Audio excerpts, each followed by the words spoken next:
Yo, what's up mga brad? So ito pala yung ating tanim na kamatis dito sa paso. So kung kayo ay mahilig magtanim dito sa inyong apartment, ito yung ginagawa po natin.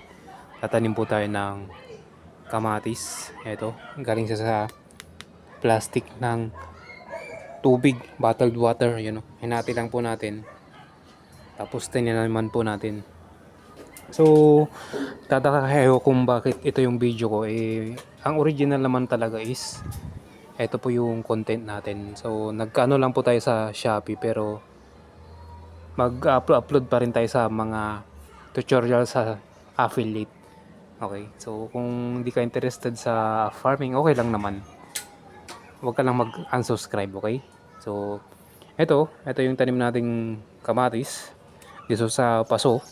Nakalagay dito. Ayan o. So, medyo malaki na. Madali lang tong itanim mga brad.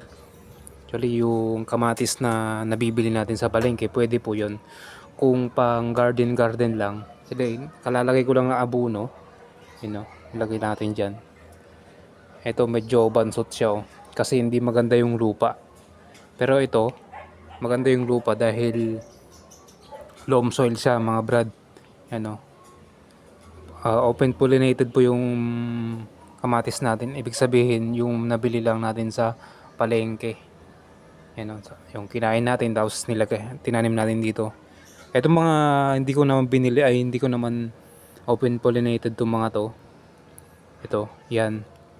Tsaka to. Ito kamote na to. Yan o. Madali lang siya itanim. Kailangan mo lang kahit ilagay mo lang dyan. Pagka hati mo, yun. Tataas yan hanggang dito. Ito. So summer ngayon magandang itanim. All year round naman ang kamatis. Then pati sili yan.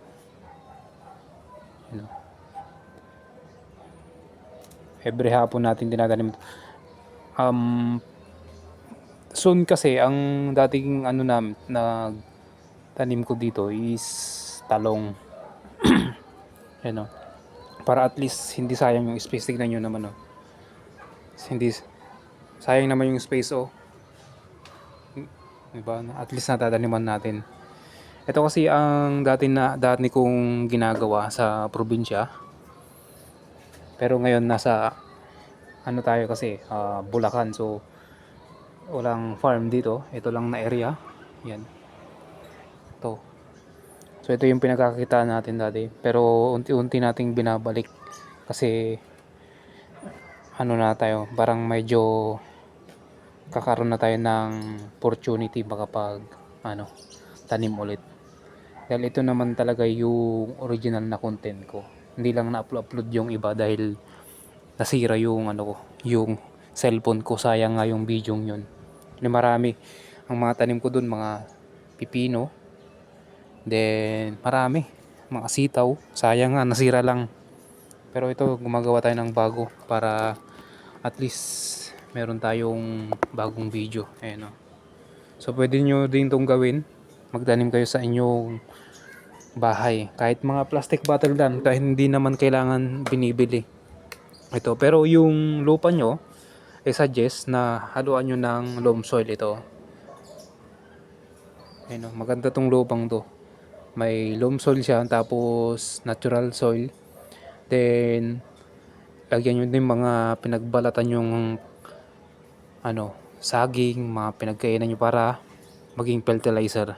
Ito kasi mga to, hindi na magandang lupa to. Tignan nyo naman ito ang maganda ang lupa. Nasa na to, 2 weeks old. I think 2 weeks old na to. Ito ang inalagaan ko talaga. I hope ito may mga bulaklak na rin tingnan nyo. Pero bansot siya mga brad. Kulang siya sa sa nitrogen. Ito kabibilang ko lang kasi ng ng abono. Then meron din tayong sili dito. Maliit din siya, maliit. Problema ko lang itong mga langgam dito.